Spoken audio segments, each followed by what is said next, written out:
For humans, we can't do such crosses. So to determine if something is being inherited in a sex-linked fashion, we instead have to do mapping of families, because we don't make enough offspring to be able to determine these ratios or to see these patterns like we can with fruit flies.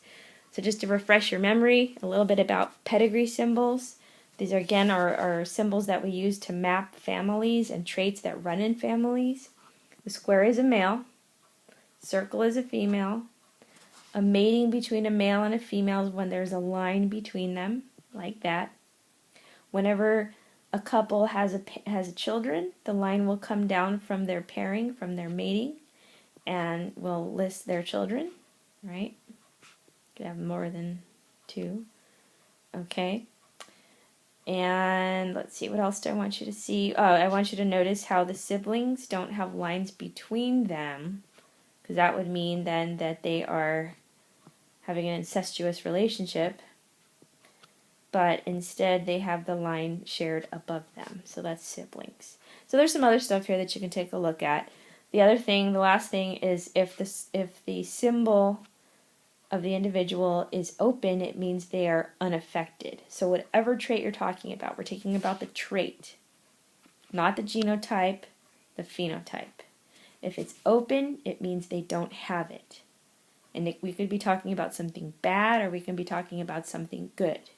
Whatever we're mapping in this family map. So we could be mapping whether or not they have a recessive disorder like albinism, or we could be mapping who has brown hair.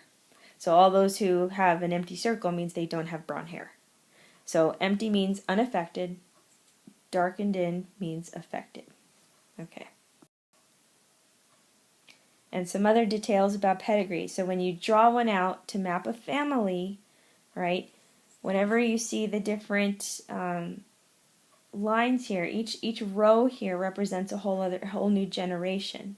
So if we're looking at this particular pedigree, these are the great-grandchildren, their parents, their grandparents, and their great-grandparents. Okay, so we've got 4 generations represented here. Not only that, in pedigrees, they tend to number children within a family. So like you see, or in the generation, I guess. So children in each family right here are listed in left to right in birth order. So in this family, these 2 children, the son is listed before the daughter because he was probably born first. Okay.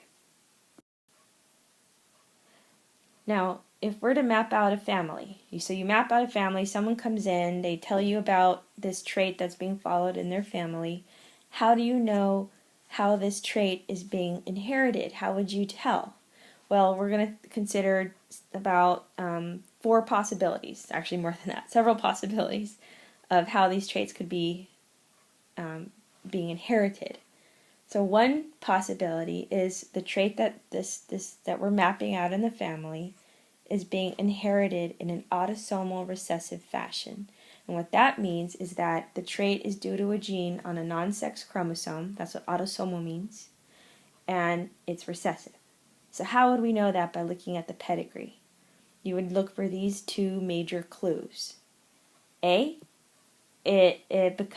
it's autosomal, that would mean it's not on a sex chromosome, which would mean males and females would be equally affected. You won't see any preference for males or females.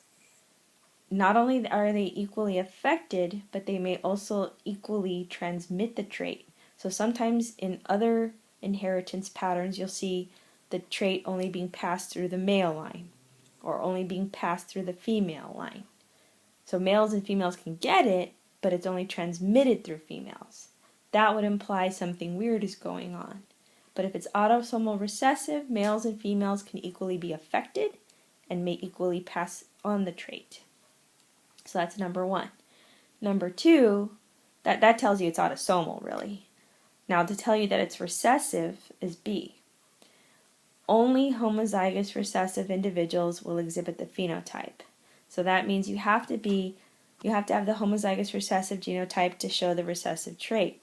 So that means for pedigrees, not everybody in every single generation may show the trait. Sometimes it may skip a generation because sometimes that recessive allele may be hiding out in heterozygotes. So that the next generation, if that heterozygous person marries another heterozygote, they could have a kid with the trait. But in this generation, it skipped. So maybe one of the parents up here had it. So it skipped to the middle generation, but somebody over here had it, and somebody down in this generation had it.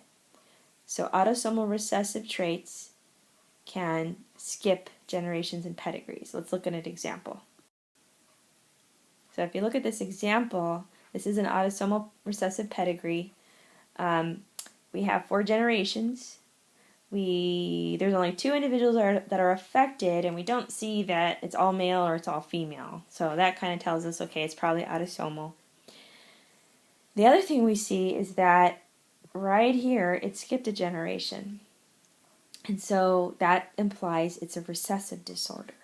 And we can see that, usually recessive disorders are more common in families where there's inbreeding going on. And so in this particular pedigree, you see some inbreeding between first cousins there.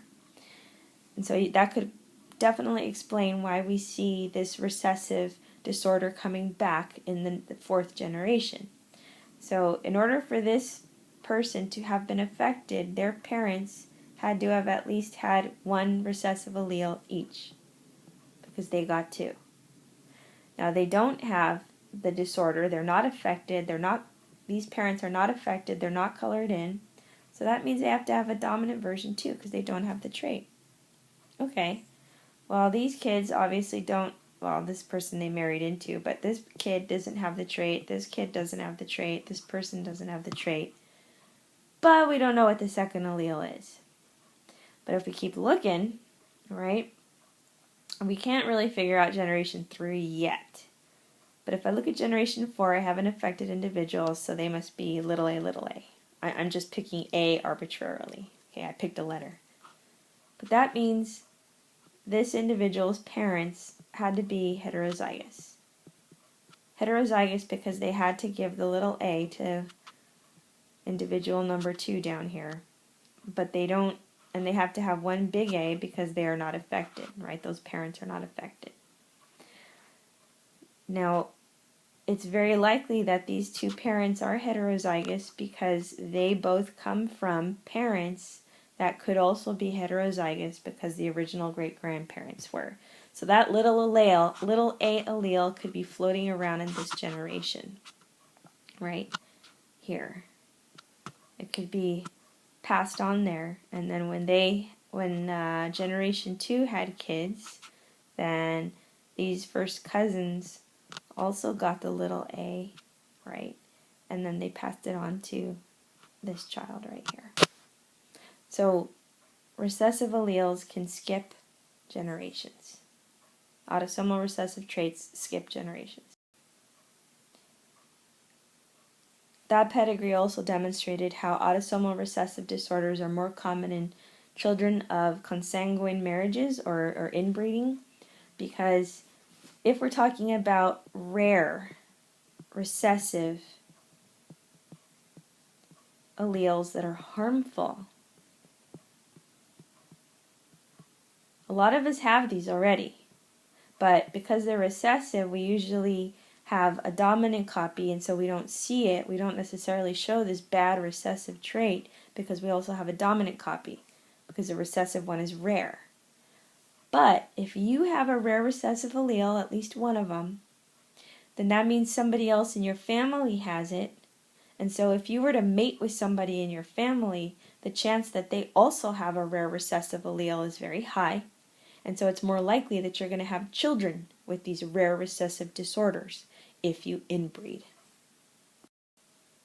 Another another inheritance pattern you can see in pedigrees, if you're trying to determine how a specific trait is being inherited in humans by looking at a pedigree, is this trait could be autosomal dominant. And the way you know it's autosomal dominant, you know it's autosomal because only if males and females are equally affected in the pedigree, and equally transmit the trait, same thing as what we talked about before. And if it's dominant, the way you get clued into that is you never see the trait skip a generation.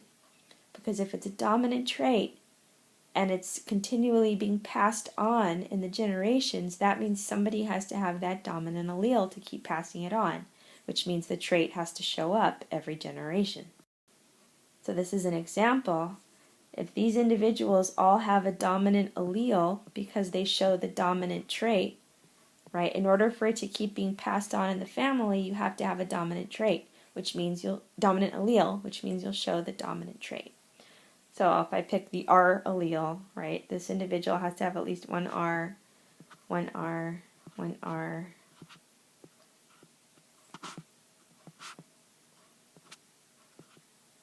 etc. It can't skip a generation because say nobody in this generation had nobody had the trait here, which means everybody in that row has to be homozygous recessive to not show the trait.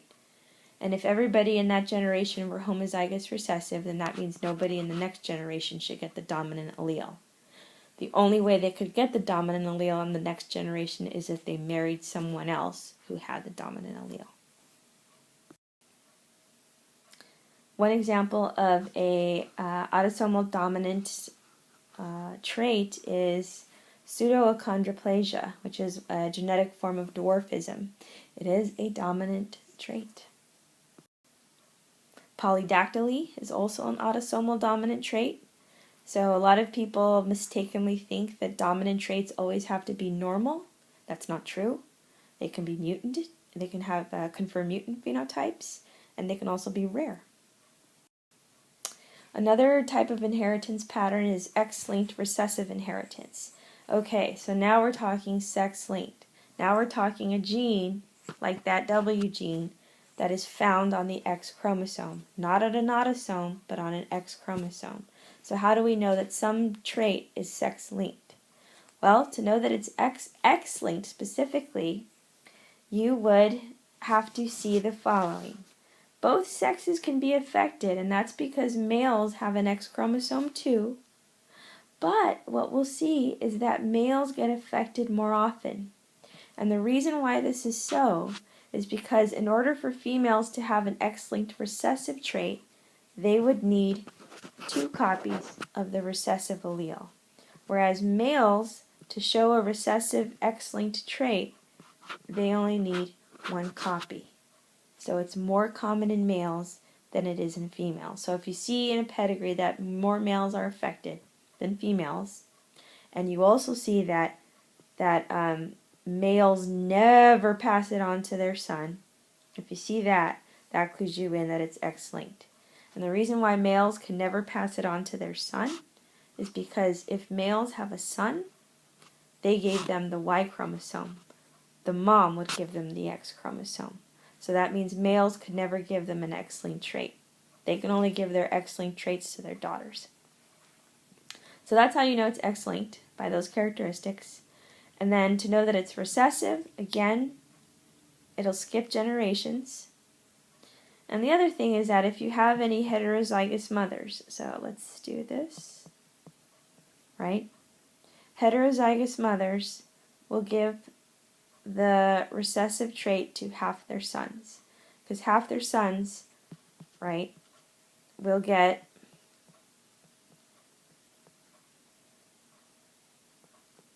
the recessive allele. So 50% of her sons will get the recessive trait. This here is an example of an X-linked recessive pedigree. So one thing you should note off the bat, mostly males affected. In fact, that's only who's affected here. But if you see that, sometimes people say, oh, it's Y-linked. Well, we know it's not Y-linked because the males, every male that's affected did not pass it on to their sons. This male didn't pass it on to his sons, this male didn't pass it on to his sons, and these males didn't. Well, we can't tell. But so that tells you it's not Y-linked. But there is a sex preference here. It's more common in males, so this kind of suggests that it's X-linked inheritance. Now in this pedigree, they also tell you one other thing here. They give you more information. These are female carriers, which means the females are carrying the X-linked recessive trait. So that gives you more information, and you can take a look and say, well, the males, right, the males that are affected, whenever they have a daughter, they always produce a carrier daughter, right? Because he has to give the male, whenever he has a daughter, he always gives her his X. And his only X in this case, the ones that are affected, are going to have the recessive allele. So he will give it to all of his daughters. But the daughters, since they're only getting one, they're only carriers. Okay, what about X-linked dominant inheritance pattern? X-linked dominant, so to know that it's X-linked, it's the same stuff we just talked about, but it's a little bit different. So yes, both can be affected because both men and women get an X chromosome, but in this case, for dominant X-linked traits, it affects mostly females. And the reason here is because females, because they have two X's, get double the chance of getting a dominant allele, because they only need one dominant allele to show the trait. Because they have two chances of getting that dominant allele, it shows up more so in females. And for X-linked dominant, if a father has it,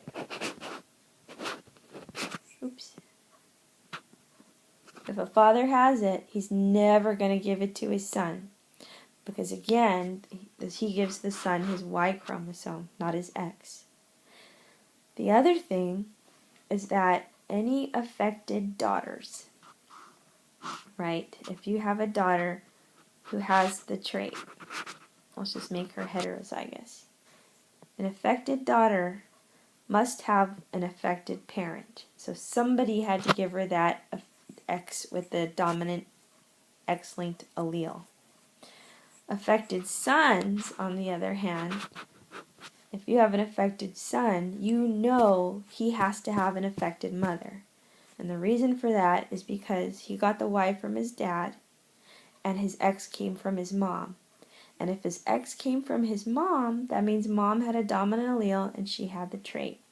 So he had to have had an affected mother. And then of course, because it's dominant, it doesn't skip any generations. And any affected fathers must have affected daughters, because the daughters will get his X no matter what. So let's take a look at an example. Here's an example of a X-linked dominant pedigree. And so here you can see that there are a lot of females that are getting the trait, but you do see some males. So that's not enough. But if we look at how they're transmitting the trait, right? Up here, the dad gave it to all of his daughters, but not his son. So that's kind of cluing you in that because every single daughter got it, none of the daughters were spared. That makes it sound like it's an X-linked dominant trait. But let's keep looking. So here we have a daughter that has it, and she's one of them. She's the only one who had kids. So she has kids, and she passed it on to some of her sons and some of her daughters, which would make sense if she is heterozygous, right? Oops, heterozygous. Half the time she'll give it to her sons and half the time she'll give it to her daughters, right? It just depends on if they get that dominant DX. Okay. Again, same thing. Here's a female who's affected and she'll give it to some of her kids. But the big one is this clue right here, right? All the daughters got it and not the sons. And the son who didn't get it never showed up in his line from him. That tells you it's probably dominant because it doesn't skip a generation. If it goes away, if it's not there, it never comes back. Because if it's dominant, it has to show up. Now the last inheritance pattern I'm going to mention is Y-linked inheritance. So this means that there is a gene located on the Y chromosome. So how would you tell that a trait is Y-linked on a pedigree? Well, you should only see males affected. That's big. And here is the case where you will see it passed from father to son, because fathers give their Y chromosomes to their son. And also, it should not skip a generation, because if it's on the Y chromosome, and the son gets the Y chromosome, right, then it should get it. It should be in that generation, so it should not skip generations. Here is an example of a pedigree. You can already see that only males are affected, and then in the way that it's transmitted, you see dad transmits it to every single one of his sons, none of his daughters. And then all of these sons who had kids, they gave it to their sons and no daughters. And then those sons gave it to their sons and no daughters. Big clue that this is Y-linked. Okay, my last example is mitochondrial inheritance. For mitochondrial inheritance, if you guys remember, mitochondrial DNA is inherited through the mother only, because mom gives her mitochondria to her kids in the egg. The sperm doesn't really pack any mitochondria to give to their kids, to his kids. So mom gives all the mitochondrial DNA to her kids. So it's passed through the maternal line. So how would you know that a disease you're trying to figure out in humans is due to a mutation in mitochondrial DNA? Well, if you look at the pedigree, all can be affected, males or females. But only females transmit the genes, because mitochondrial DNA only is inherited through the female. And if a mother has the trait, she'll pass it along to every single offspring. So if you look here, right, you see both men and women getting it, right? But who's transmitting it? So mom, right, gave it to every single child she had. And then the males who have it didn't pass it on. But the females who got it did pass it on to every single child they had. So that tells you this is mitochondrial inheritance. It's only going through the female line. Only through the female line. And all kids get it from the female.